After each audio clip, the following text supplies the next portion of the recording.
JBN, we keep you informed. Cop and soldier shot during exchange with gunmen in Lower St. Andrew. A policeman and a soldier were shot and injured by gunmen during an operation in the corporate area on Tuesday evening.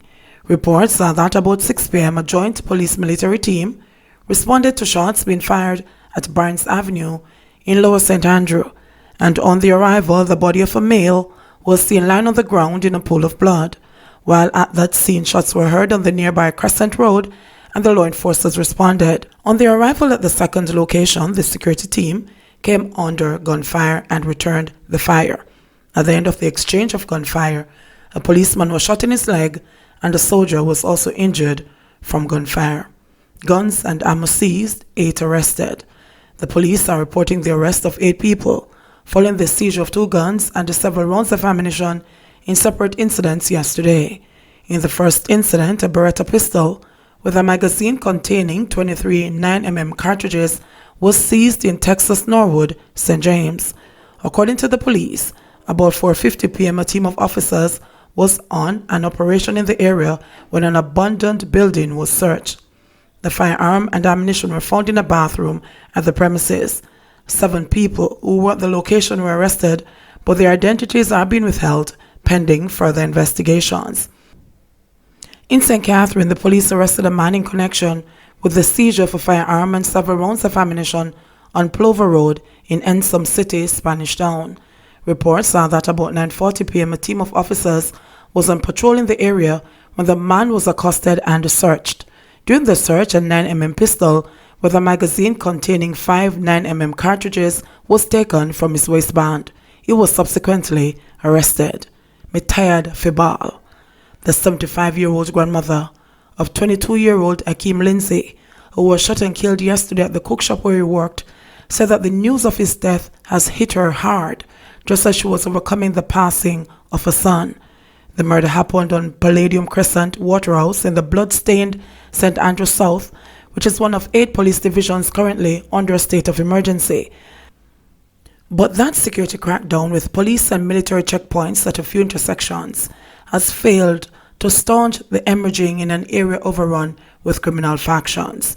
By crude numbers, St. Andrew South is the deadliest police zone, with 35 killings up to March 21, representing more than 11% of the national body count of 306 compared with the corresponding period in 2019.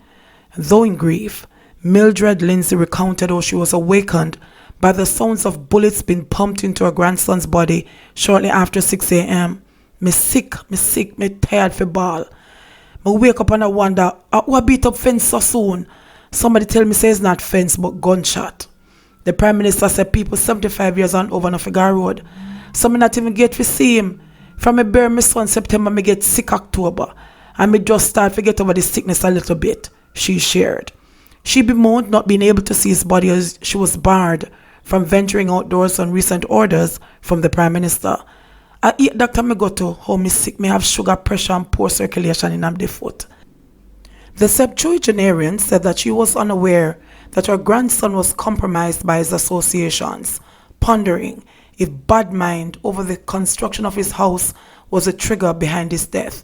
3 other men were murdered in St. Andrew South on Tuesday. Theodore Brown, 28, of Seaview Gardens, Oral Lee of Boynes Road, and Dane Clark, also of Boynes Road. Flankers on the 96-hour lockdown. Security forces targeting gangsters and guns. The St. James community of Flankers, which has recorded 2 murders recently, is now under a 96-hour lockdown, as the military and the police are now conducting house-to-house searches for illegal guns and gangsters. The operation commenced on Monday. The community, which has been racked by simmering tension between rival factions, exploded into violence on Sunday when gunmen killed a 9-year-old boy and injured the daughter of dancehall artist Tommy Lee Sparta. In what was believed to be a reprisal on Monday, gunmen stormed the community, shooting and killing a man. In the first of the 2 shooting incidents, which was reportedly sparked by a quarrel shortly after 5 p.m. on Sunday, men exited a car and fired on residents who had converged near a shop. 5 persons, including Lance J. Sterling and Tommy Lee Sparta's 6-year-old daughter, were hit.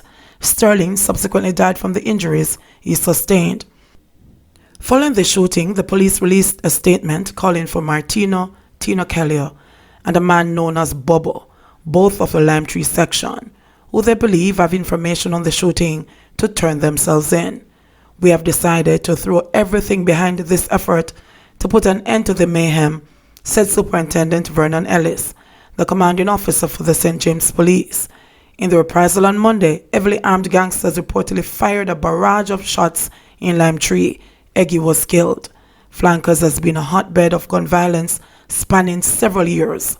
The community's body count has topped 20 since last year. Several alleged gangsters from the community, including a 15-year-old boy, are now in police custody facing multiple murder charges. Tammy Lee Sparta, whose given name is Leroy Russell, had been detained under the ongoing state of emergency in the Western Parish. However, he was released without charge. JBN, we keep you informed. Please remember to subscribe, like, share, leave us a comment, and click the notification bell to receive our daily news items.